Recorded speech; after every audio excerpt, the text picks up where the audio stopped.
Have you ever noticed we live in the loudest era in human history? Notifications scream for our attention, deadlines compete for our energy, and even when we sit still, our minds keep running. We all say we want more focus, but what we really want is peace. Now, imagine a monk. A man who owns nothing, rushes nowhere, and yet achieves a level of clarity that makes kings and CEOs travel across the world just to sit at his feet. What does he know that we don't? The secret isn't that monks have fewer distractions. The world around them is as chaotic as ours.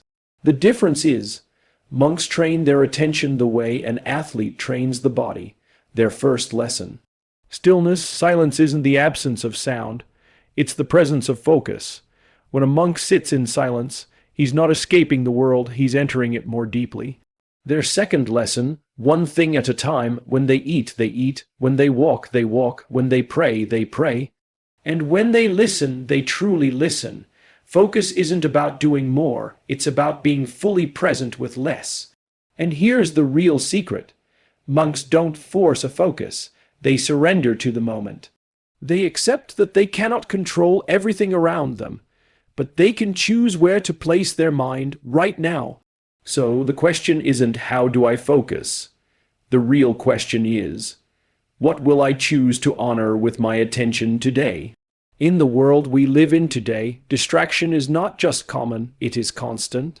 Our phones buzz before we even open our eyes, emails pile up before we have finished breakfast, and the sheer amount of information rushing at us in every direction can make it feel impossible to breathe, let alone think clearly. Yet in the middle of this storm, one truth rises above all else. Focus is no longer a luxury, it is the ultimate advantage. The ability to focus is what separates those who drift from one thing to another from those who create something lasting. Think about it. Every great breakthrough in history, whether it was a scientific discovery, a piece of art that changed culture, or a business that reshaped the way we live, came not from a scattered mind, but from an individual or a team who could tune out the noise and give their full attention to one problem, one question, one dream. In a noisy world, focus becomes power. The person who can hold attention for longer than others wins, not just in productivity, but in creativity, clarity, and impact. The problem is that most of us have trained our brains to crave distraction. Every notification, every scroll, every click gives us a quick burst of dopamine. And like any habit, the more we feed it, the more it demands. We tell ourselves we are multitasking. But what we are really doing is fragmenting our attention into pieces so small that nothing gets the best of us. And when nothing gets the best of us, we rarely give our best to anything. That's why focus matters today more than ever before. Not because the world has slowed down, but because it has sped up. Here's the paradox. The busier the world gets, the more valuable it becomes to slow down. Focus is not about doing more things at once. It's about doing one thing with depth. Imagine two people given the same 8 hours. One spends the day checking messages, switching between tabs, half, listening in meetings, and half, working on tasks. The other spends those same 8 hours deeply immersed in a single project, undistracted. At the end of the day, they have not just different results, they live different lives. One feels drained, scattered, and behind. The other feels accomplished, aligned, and ahead. The difference is not time. The difference is focus, and it matters even more on a human level. Focus allows us to be present with the people who matter. It allows us to listen fully, to understand deeply, and to connect meaningfully. A parent who is fully present with their child gives them a gift no toy can replace. A leader who is fully present with their team creates trust no motivational speech can manufacture. Focus turns moments into memories and work into legacy. So while the world screams for attention, the ones who quietly master focus will hold the real advantage. Not because they can do everything, but because they can do the things that matter most. And in a noisy, distracted world, that ability is nothing less than a superpower.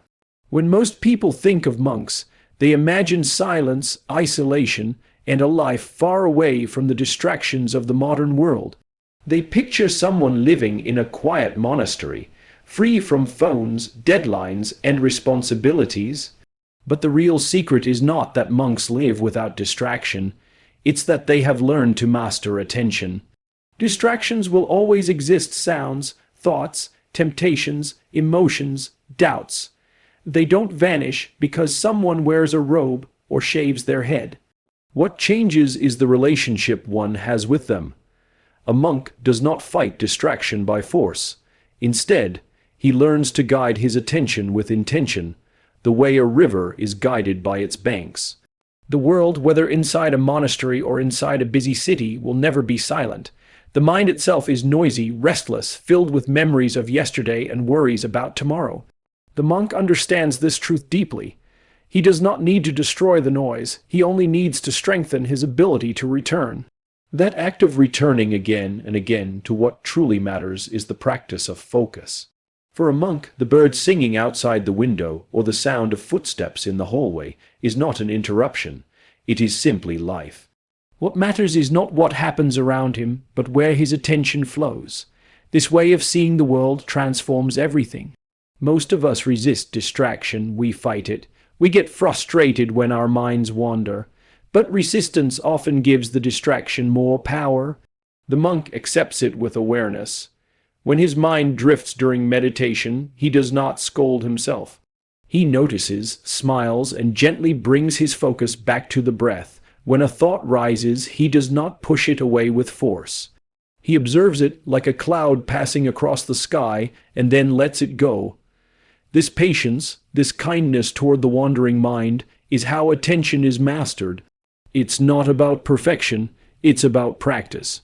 The reason monks appear so calm and centered is not because they never feel scattered, but because they have practiced returning so many times that it becomes second nature.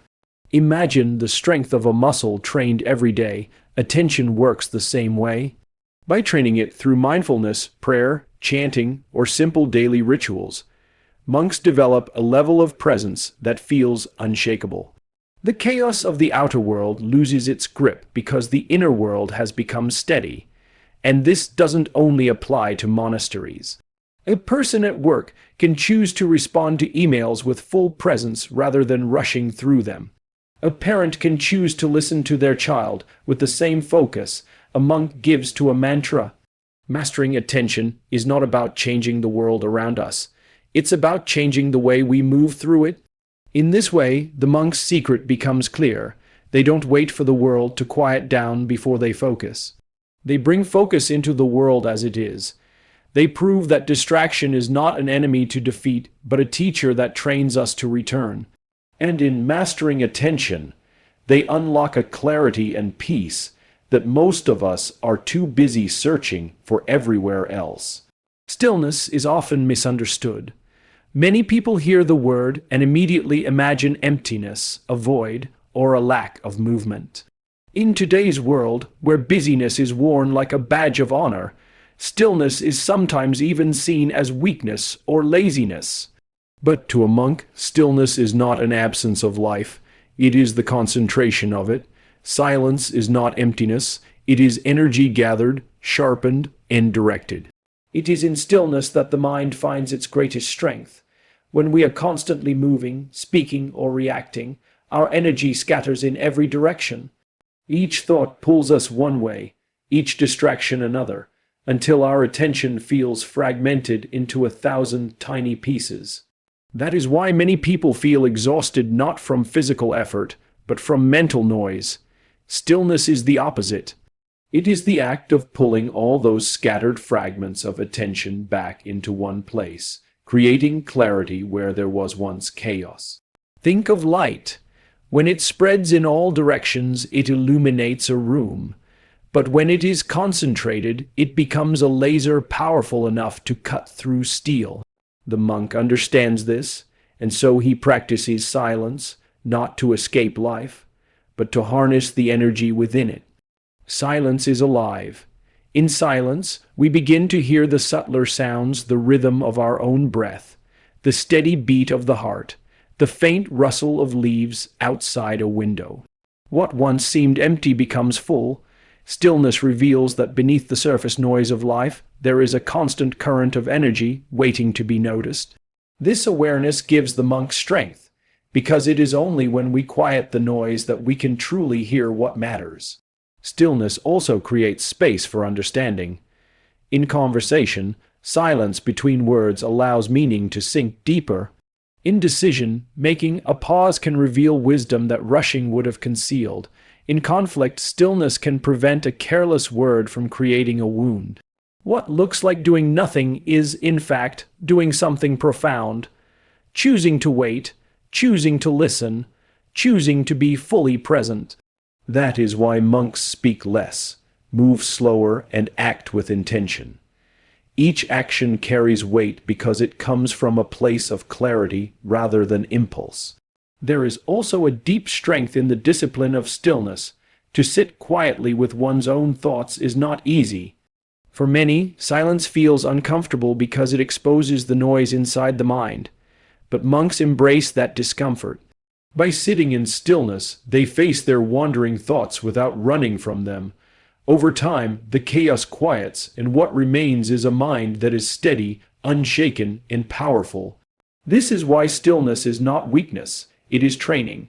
Just as an athlete builds physical strength through resistance, a monk builds inner strength through stillness. The paradox is that in stillness, life moves more vividly. A single sip of tea tastes richer. A single breath feels fuller. A single moment becomes enough.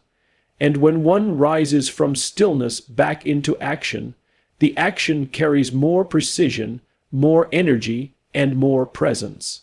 Silence, then, is not the absence of sound, but the concentration of life itself.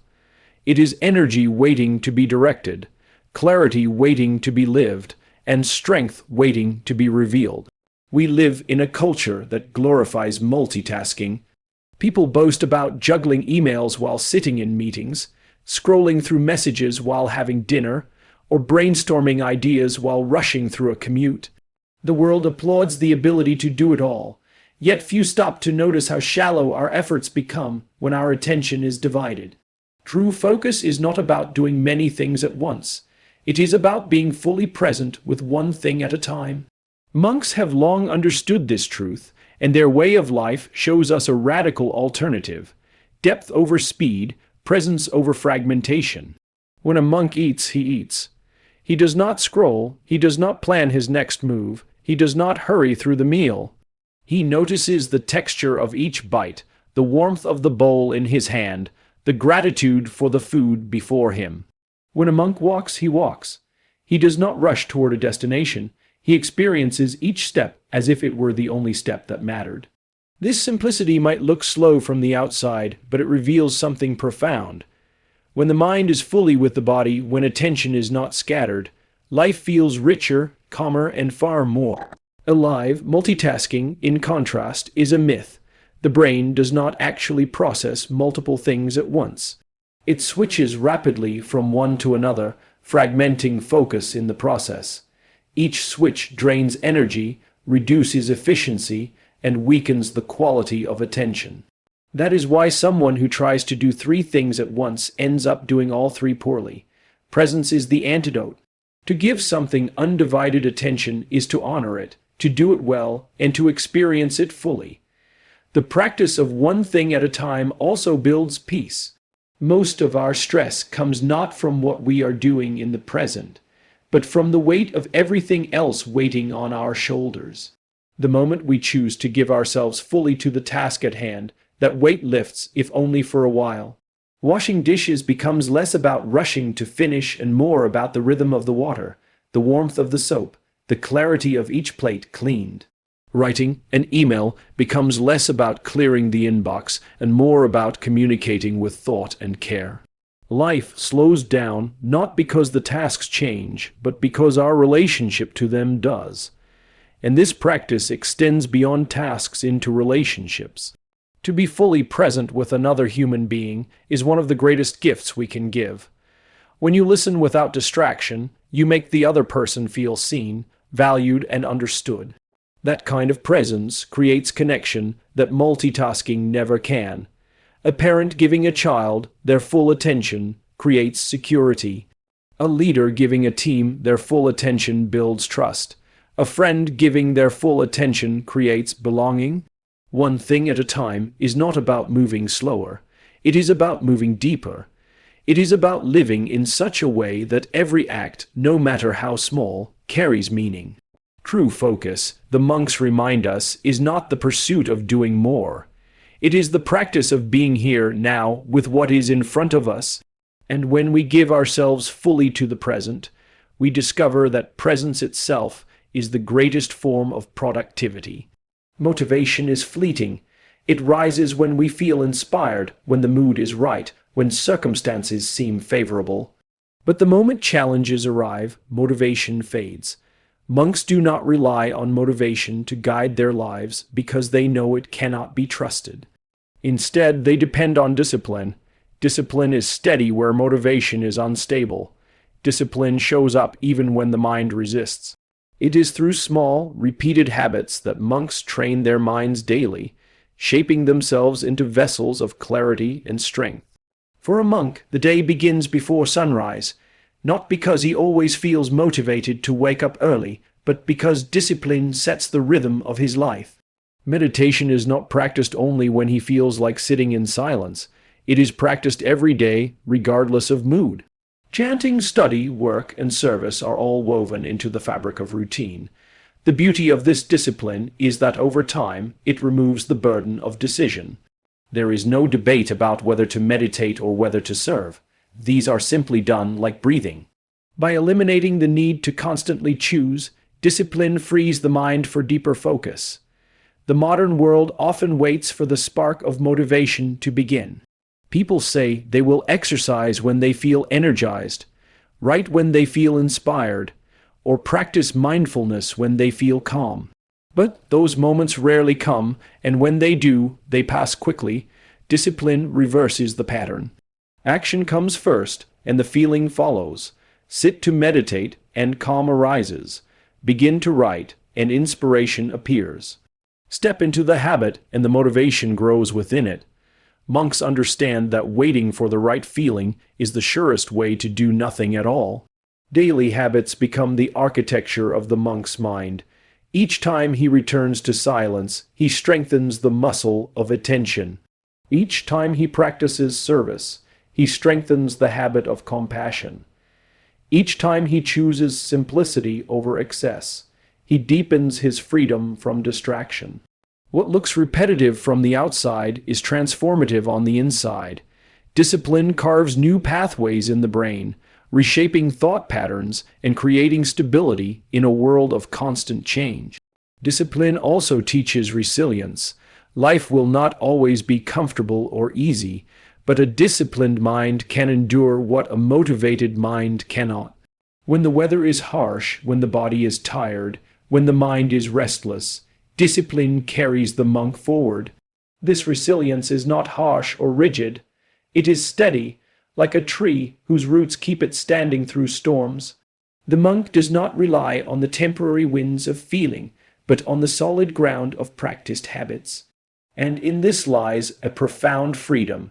To live by discipline is not to be restricted, but to be liberated from the pull of impulses and moods. When habits guide the day, energy is not wasted on indecision. The mind is clear, the heart is steady, and the path is strong. The monk's way reveals that greatness is not built in moments of high motivation, but in the quiet consistency of daily discipline. It is not about what we do occasionally, but what we do faithfully again and again. That shapes who we become. The idea of focus is often misunderstood. Most people think focus means gripping tightly, forcing the mind to obey, shutting out every possible distraction with sheer willpower. But this approach is like trying to hold water in a clenched fist. The harder you squeeze, the more it slips away. Monks reveal a different truth. Real focus is not about control, it is about surrender. It is about letting go of the need to dominate the moment and instead choosing to be fully in it. When a monk meditates, he does not fight his thoughts. He does not shout at his mind to stay still or punish himself for wandering. Instead, He notices the drift, and he gently returns. That act of returning without anger, without judgment, is the essence of surrender. Focus is not a battle to win, but a relationship to nurture. It is about allowing the moment to be what it is and choosing to rest your attention there. In this surrender, paradoxically, the mind becomes stronger, steadier, and more focused than if it were forced. Surrender is powerful because life itself cannot be controlled. The world is unpredictable, circumstances change. Distractions will always appear. If focus depended on perfect conditions, it would never be possible. Monks know this. They do not wait for silence to fall before they concentrate. They concentrate within the noise, by releasing resistance to it. They do not demand that the world bend to their will. They simply adjust the way they place their attention. In that acceptance, focus becomes unbreakable because it no longer depends on anything outside of the present moment. Surrender also changes the way we experience time. Most people split their attention between regretting the past and worrying about the future, rarely touching the present with any depth. Monks surrender those demands. They give themselves fully to now, because now is the only place where life truly happens. When they eat, they eat. When they walk, they walk. When they pray, they pray. This is not because they are disciplined to the point of rigidity, but because they have learned to surrender to what is directly in front of them. And in that surrender, each moment becomes enough. The beauty of this approach is that it can be practiced anywhere. You do not need a monastery to surrender to the moment. You can surrender while sipping tea, while listening to someone speak, while watching the rain fall outside your window. It is not about controlling the environment, but about loosening the grip of the mind. It is the simple act of saying, "This is what is happening, and I am here for it." In surrender, focus transforms from something effortful into something natural. There is no strain, no force, no frustration, only presence. And in presence, the ordinary becomes extraordinary. A breath becomes a miracle. A word becomes connection. A task becomes meaningful. The secret, then, is not to conquer the moment, but to let the moment conquer you. That is the monk's way. Focus is not about tightening control, but about opening yourself fully to what is already here. And when you surrender to the moment, you discover that the clarity you were chasing has been with you all along.